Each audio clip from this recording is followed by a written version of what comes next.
Salve. Why were the environment so unimportant to people? They will not seen why we needed to planned and protected it. They will not thought about the long-term effects. These sentences are all wrong.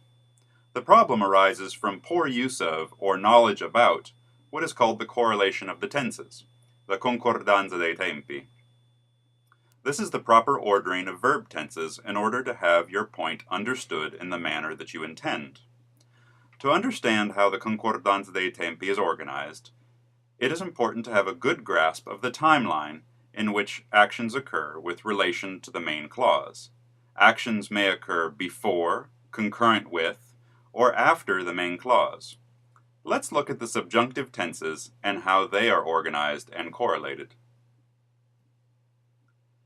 First, we have to determine if the subordinate clause occurs after, dopo, before, prima, or concurrent with, ora. now, the main clause. Then we need to look at the tense of the main clause. If the main clause is in the presente, futuro, or imperativo, and the subordinate clause occurs concurrently with or after the main clause, then the subordinate clause needs to be in the congiuntivo presente. If the subordinate clause occurs before the action in the main clause, then the subordinate clause needs to be in the congiuntivo passato. Tu sei contento che tutti abbiano partecipato. You are happy that everyone has participated. Tu sarai contento che tutti abbiano partecipato.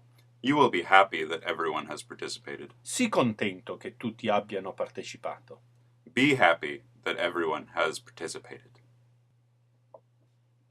If the main clause is in the imperfetto, passato prossimo, or trapassato, condizionale presente or passato, and the subordinate clause occurs concurrently with or after the main clause, then the subordinate clause needs to be in the congiuntivo imperfetto. If the subordinate clause occurs before the action in the main clause, then the subordinate clause needs to be in the congiuntivo trapassato. Here are the possible combinations from this preceding page. Now let's look at some complex sentences using se. Se farà caldo, andrò al mare. If it is hot, I will go to the sea. As we have learned, we use the future tense in both the if clause, beginning with se, and the independent clause.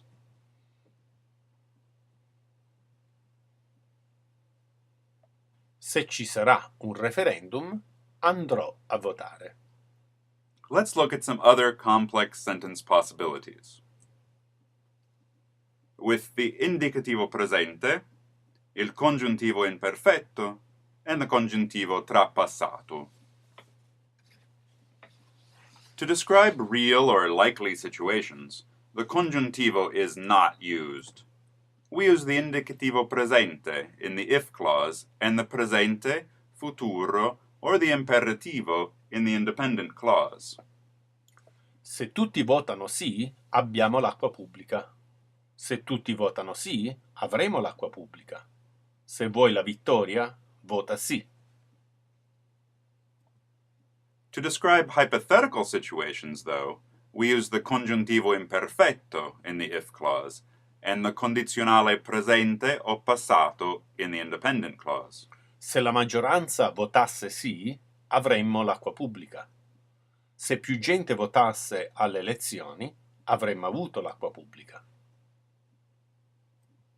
To describe an impossible or contrary to fact situation, we use the congiuntivo trapassato in the if clause and the condizionale passato o presente in the independent clause.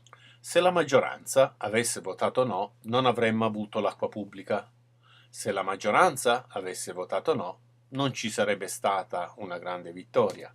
Se la maggioranza avesse votato no, non avremmo l'acqua pubblica. Now pause the lesson and try these. Fine.